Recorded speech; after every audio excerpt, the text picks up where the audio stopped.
ಆತ್ಮೀಯ H16 news ವೀಕ್ಷಕರೇ, ನಾನು ನಿಮ್ಮ ಆಯುಕ್ತ ಮಲ್ಲಪ್ಪ ಜೋತ ಅವರು. ವಿಶೇಷವಾಗಿ ಇವತ್ತು ನಮ್ಮ ದೇವೇಗೌಡರ ಪಕ್ಷ JDS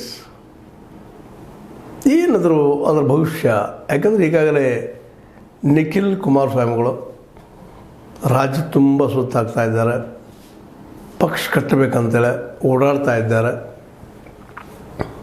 ಆದರೆ ಜನರಿಂದ ಯಾವ ಮಟ್ಟದ ಒಂದು ನಿರೀಕ್ಷೆ ಇತ್ತು, ಜನರ ಸಹಕಾರ ಮಾಡ್ಬೋದು ಅಂತೇಳಿ ಅದು ಆಗ್ತಾಯಿಲ್ಲ ಅನ್ನೋದು ಈಗಾಗಲೇ ಸ್ಪಷ್ಟ ಆಗ್ತಾಯಿದೆ.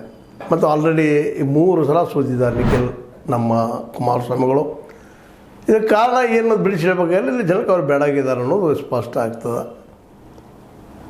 ಇದೇ ಕಾಲಕ್ಕೆ ಜನರಿಂದ ಆಯ್ಕೆ ಆದಂಥ ಪ್ರಜ್ವಲ್ ರೇವಣ್ಣ ತನ್ನ ಅವಘಡದಿಂದ, ತನ್ನ ಒಂದು ಏನಂತ ನೀವು ಸ್ಕ್ಯಾಂಡಲ್ದಲ್ಲಿ ಸಿಕ್ಕಾಕೊಂಡು, ಇವತ್ತು ಸೆಕ್ಸ್ ಸ್ಕ್ಯಾಂಡಲ್ ಸಿಕ್ಕಾಕೊಂಡು ಒದ್ದಾಡ್ತಾ ಇದ್ದಾರೆ. ಇದ್ದಿದ್ರೆ ಸ್ವಲ್ಪ ಜನ ಅವ್ರನ್ನ ಆರಿಸಿದ್ರು MP ಸ್ಥಾನಕ್ಕೆ. ಆದರೆ ಅವರು ತಮ್ಮ ವರ್ತನೆಗಳಿಂದ ಪಕ್ಷಕ್ಕೆ, ಅದರಲ್ಲೂ ದೇವೇಗೌಡರ ಕನಸಿಗೆ ದೊಡ್ಡ ಹೊಡೆತವನ್ನು ಕೊಟ್ಟರು ಅಂತ. ದೇವೇಗೌಡರು ತಮ್ಮ ಪಕ್ಷದ ಸಲುವಾಗಿ ಹೊರಗಿನ ಎಲ್ಲ ನಾಯಕರನ್ನ ಒಬ್ಬೊಬ್ಬರನ್ನಾಗಿ ಹೊರಗೆ ಹಾಕ್ತಾ ಬಂದರು. ಕೊನೆಗೆ ಈಗ ಅಪ್ಪ ಮಕ್ಕಳ ಪಕ್ಷ ಅನ್ನುವಷ್ಟರ ಮಟ್ಟಿಗೆ ಅದು ನಿಂತು ಹೋಗಿಬಿಟ್ಟದು.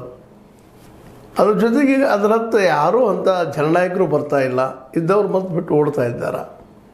ವಿಶ್ವನಾಥ್ ಅವರಾಗಿರ್ಬೋದು,